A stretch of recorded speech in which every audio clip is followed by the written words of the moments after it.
The cabin in my basement. A few weeks back, I stumbled across a poorly built wooden cabin in my basement. Afraid that someone broke into my house, I called the police to check it out. They found nothing, inside or out, and it's stayed there since. One night I woke up to the sound of giggling and running footsteps in my hallway. I sat up and stared at the doorway waiting for someone to appear. It's nothing, I thought to myself.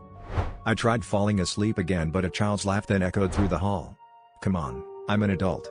There is no such thing as ghosts.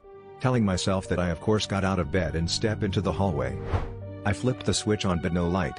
Okay, maybe it is ghosts. I checked the other switches and nothing. Power must be out. I grabbed my flashlight from the kitchen drawer and went downstairs into the basement for candles. It was pitch black. Even my flashlight, which lit the entire house, reduced to a simple circle. I stopped halfway down as my light shined over the crooked cabin in my basement. I fucking forgot about that thing. I bravely searched the basement for candles as my hands quivered in absolute fear. They must be on the other side of the wooden house. It's okay, it's fine. The police checked it out. I reinforced my doors and windows. I got security cameras. I'm a bitch. I started walking back upstairs but got over myself and returned to the cabin. I pushed the door open and had to duck to fit inside. Tilted halls, tightly cramped. Nails sticking through the walls. I found it quite difficult to navigate through the cabin without injuring myself. Who would build and live in a place like this? I couldn't seem to reach the end. My basement isn't this big, the cabin didn't look that big.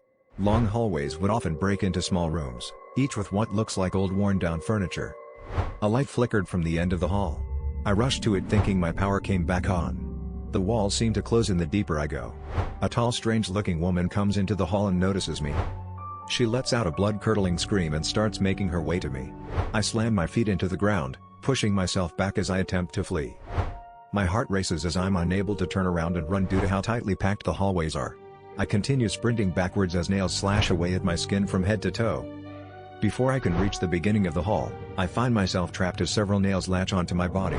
I scream and cry, begging for the woman to leave me alone as she gets closer and jerks her hand towards me.